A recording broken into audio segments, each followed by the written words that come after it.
1990年代半ば、半導体メモリの市場が燃えました。DRAM の価格は1996年におよそ半分に、翌1997年にはさらに 65% 下落します。業界の推計で史上初めて2年続けて業界全体の収益が縮んだ時代です。そしてこの対価を対岸から見ていた者がいました。第9形、核眼感化の構造で、前提から始めます。1980年代、DRAM の世界市場を席巻していたのは、日本の半導体各社でした。品質と量産技術で世界の頂点に立った紛れもない黄金期です。しかし、全員が同じ場所に立つとき、火はそこから始まります。頂点は火の始まる場所でもあったのです。火の年表です。1995年末、DRAM 価格はピークをつけます。そこから供給過剰が表面化し、1996年に約 51% の下落。1997年にはさらに 65% 落ちました。数字は業界推計ですが、方向は疑いようがありません。ゾレば作るほど損が出る市場で、在庫は積み上がり、値札だけが先に落ちていく。それでも各社は作り続けました。なぜ全員が同じ日に飛び込んだのか。ここからは分析です。誰かが愚かだったからではありません。第一に横並びの投資。各社が同じ世代に同じ時期に設備を積んだ。第二にシェアの死守。価格で応じる以外の選択肢が細っていった。第三に撤退の遅れ。最大の資産ほど手放す判断は難しいのです。同じ暴落の中に2つの選択がありました。火の中では価格戦の応酬と消耗の2年間。一方対岸のサムスンは価格の勝負に深入りせず、次の世代の容量への投資を続けていました。同じ火を見ながら立つ場所が違ったのです。これは結果として看過の構図になったという事実の記述です。飛び込まずに済んだ条件を3つ挙げます。分析を続けます。第1に、後発の身軽さ。守るべき過去が小さく、判断を縛る資産がない。第2に、資本の集中。財閥型の意思決定は逆張りを一手で張れる。第3に、勝負の再定義。価格ではなく、世代で戦うと決め、火の外に別の戦場を置いた。看過は余裕ではなく、設計なのです。対岸の投資は実を結びます。1992年、サムスンは64メガ DRAM を世界で初めて開発し、NEC を抜いて DRAM の首位に立ちました。1983年の参入から9年です。価格の火を世代のはしごで超えた。以後、暴落の2年間も投資の手は緩まず、次の時代の生産能力が対岸で静かに積み上がっていきました。そして火が消えたとき、日本勢は退場の途上にありました。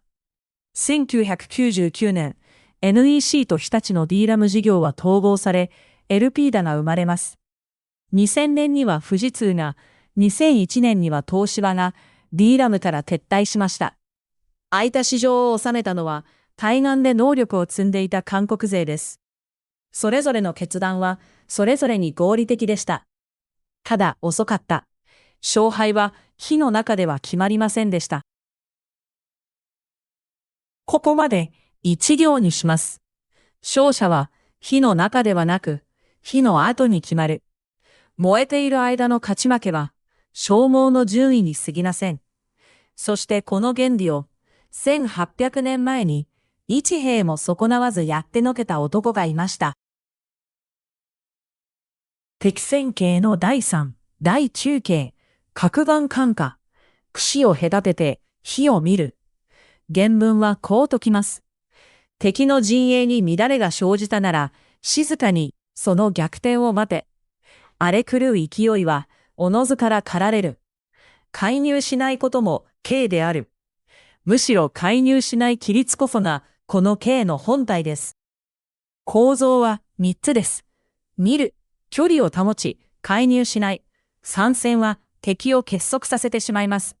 待つ、敵の内部矛盾が熟すのを待つ。乱れは外圧がないほどよく育つ。収める、自戒の後に美を収める。言葉にすれば簡単ですが、最初の見るが最も難しい。目の前の火は人を呼ぶのです。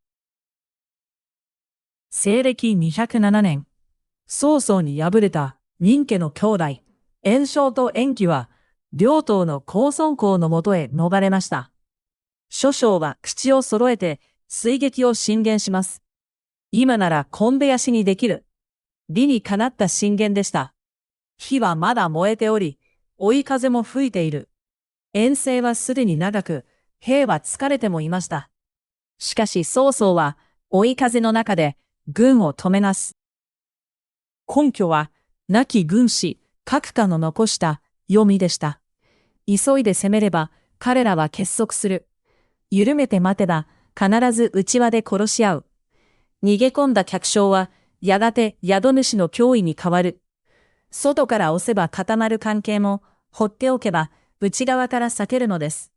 曹操は撤兵し、ただ待ちました。軍を止めることが最大の一手でした。果たして、公孫公は自ら動きます。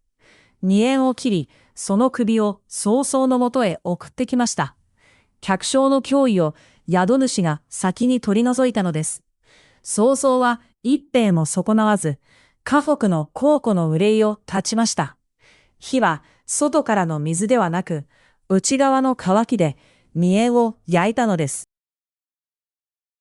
1800年後の対応です。燃える火がディーラム暴落の消耗戦。追撃しないが価格戦の応酬に加わらないこと。内部矛盾な横並び投資の生んだ共倒れ。そして届いた首が撤退後に開いた市場です。一つ添えます。見る者は冷たいのではありません。火の後の世界に誰かが責任を持たねばならないのです。道具にします。三つの問いです。第一に、今のあなたの業界で火はどこか。第二に、その火にあなたは本当に参戦する必要があるか。参戦しない選択肢を検討の机に乗せばか。第三に、対岸で何を仕込むか。火の後の世界でいる能力は、火の中では育ちません。なお、内側から自分を切って生き延びた者の話は、第11形で扱います。後日談があります。1999年に政府主導で逃亡されたエルビーダは、その後も火を渡り歩き、2012年2月、会社構成法を申請しました。翌年、米マイクロンの完全子会社となります。器を変えても火の性質は変わりません。逃亡は火を消す道具ではありませんでした。艦下の教訓は一度きりではなく、火のたびに問い直されるのです。次に業界が燃え始めたら、問うてほしいのです。この火はあなたの火か。飛び込む前に対岸から一度眺めたか。第9形、核弾艦下でした。